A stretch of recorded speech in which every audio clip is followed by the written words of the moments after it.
O que significam tarifas recíprocas, como o Trump está dizendo? Significa que ele quer aplicar para cada país que negocia com os Estados Unidos a mesma tarifa que aquele país cobra dos Estados Unidos. No caso brasileiro, a tarifa média que o Brasil cobra dos produtos americanos que chegam aqui é 11%. Já os americanos cobram uma tarifa média dos produtos brasileiros de 4%. Então, na prática, o que ele vai fazer? Ele vai passar a cobrar uma tarifa média dos produtos brasileiros de 11%.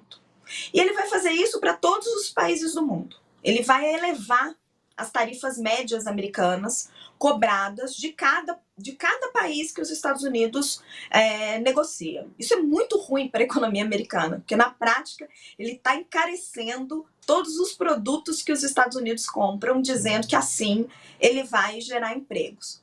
Mas tem um outro efeito péssimo que o Trump está provocando com isso.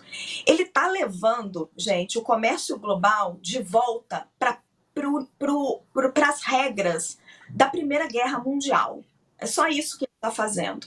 Porque lá em Bretton Woods, quando foram assinados os acordos da Primeira Guerra Mundial, e surgiu um negócio chamado GATT, que é o precursor da Organização Mundial do Comércio, vocês ainda lembram disso? Foi estabelecida uma coisa que se chamava nação mais favorecida. Isso estabelece que um país ele tem que aplicar para todos os países do mundo a mesma tarifa. Então, os Estados Unidos ele aplica uma média de 4% para praticamente todos os países do mundo, exceto aqueles com os quais ele tem livre comércio. Então, Canadá, México, quando ele tem tarifa zerada, ele zera a tarifa. Para os outros, ele aplica uma média de 4%. Os Estados Unidos é um país aberto, né? Uma economia aberta para o mundo. O caso do Brasil é diferente. A gente aplica uma média de 11%, que é o que a gente aplica para os Estados Unidos. O Trump, portanto, está jogando isso para o lixo, porque ele está invertendo a lógica. Ele vai passar a cobrar uma tarifa para cada um, tarifas diferentes. Isso era basicamente o que funcionava no pré-Primeira Guerra Mundial, onde você tinha acordos bilaterais entre os países, onde cada país tinha que negociar a sua vantagem com os Estados Unidos.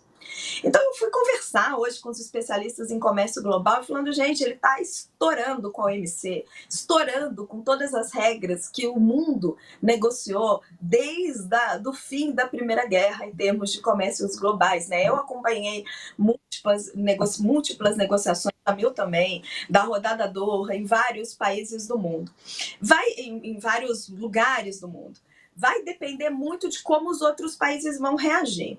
Eles vão começar a ter líderes populistas aí, que vão fazer a mesma coisa com o Trump, e que o Trump vão querer negociar também outros acordos e vão começar a tirar os seus países da OMC, ou eles vão esperar esses 4 anos do Trump acabarem e manter os acordos da OMC relativamente funcionando, né? Ou não. A gente vai meio que ficar em compasso de espera, porque realmente você ter um país como os Estados Unidos fugindo do regramento global de comércio não é brincadeira.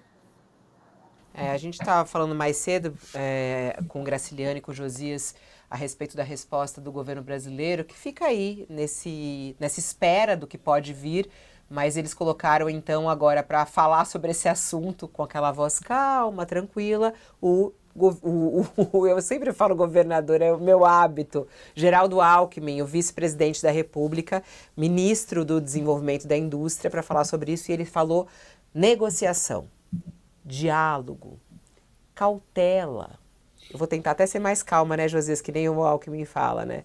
Eu acho que eles vão aguardar esse anúncio do Trump, e aí, quem sabe, e ele quer negociar e, de repente, cotas. Estamos sempre de olho, nossa apuração sempre de olho no que está acontecendo lá no governo, mas eles estão aguardando, vão esperar aí esse anúncio do Trump para ver resposta. Outras notícias que chegam dos Estados Unidos e das falas de Trump e, claro, do seu secretário, espécie de ministro, Elon Musk, tem novidades aí. Musk vai vender mais de 2 bilhões de reais em carros blindados ao Estado americano. A gente que vem tentando entender também aí quais são os benefícios de Elon Musk, que Trump diz que que Elon Musk não ganha nada lá no governo, né? O Jamil Chad sempre fala dos ganhos de Trump, né, em estar lá dentro do governo e com informações privilegiadas. O Jamil Chad nos traz essa reportagem muito boa aqui, falando que o responsável por garantir a eficiência do Estado americano, ele que vai fazer um corte geral, demissões, e fazer com que a burocracia americana caia, né? Ele vai ganhar muito dinheiro também, né, em negociações com os Estados Unidos. Já ganha. Elon Musk tem um contrato para fornecer carros blindados para o Departamento de Estado norte-americano. É um contrato de 400 milhões de dólares, o que dá 2 bilhões e 300 milhões de reais. Os dados fazem parte de uma previsão de orçamento do órgão que se ocupa da diplomacia americana e que foram divulgados ontem à noite. Os documentos revelam que existe uma previsão de compra para o quarto trimestre de 2025 e citava nominalmente o acordo com a Tesla, que é a empresa de Musk. Sua empresa produz justamente esse carro que vai ser fornecido para o Departamento de Estado norte-americano. Aí, conflito de interesse, Josias? Naturalmente, se o Elon Musk não estivesse na função em que se encontra, e é hoje um dos principais, se não o principal assessor do Donald Trump, muito provavelmente a companhia dele venderia carros ao governo americano. É um grande fabricante de automóveis e não é negligenciável a hipótese de que ele vendesse automóveis para o governo, qualquer que fosse o presidente.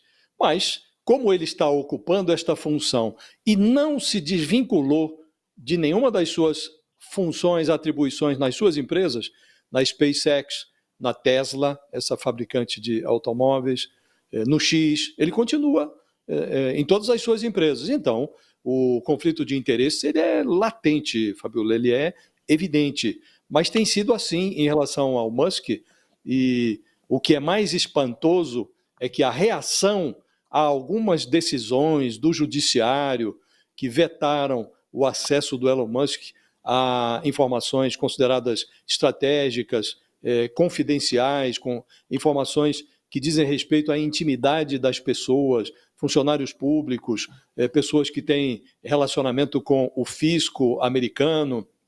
Então, exceto por decisões pontuais do judiciário, impressiona muito a leniência do Congresso Nacional, do Congresso americano, Câmara, Senado, em relação a essa desenvoltura com que o Musk exerce as suas atividades como assessor do Donald Trump, né?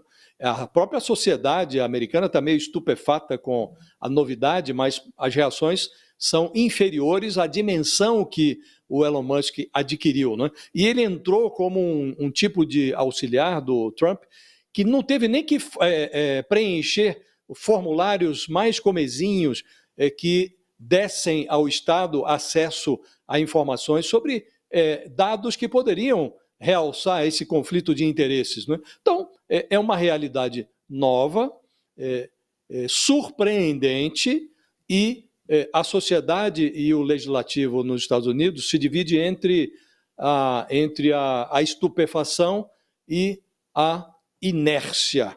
Está todo mundo meio surpreendido e meio inerte. Em algum momento, as pessoas vão ter que acordar para essa anomalia. Isto é claramente uma anomalia, não é? Então, como disse, no caso dos automóveis, Fabiola, muito provavelmente, se o Trump não tivesse sido eleito, se fosse um outro presidente, fosse a Kamala Harris, muito provavelmente a empresa do Musk, a Tesla, firmaria contratos para fornecer automóveis ao governo dos Estados Unidos.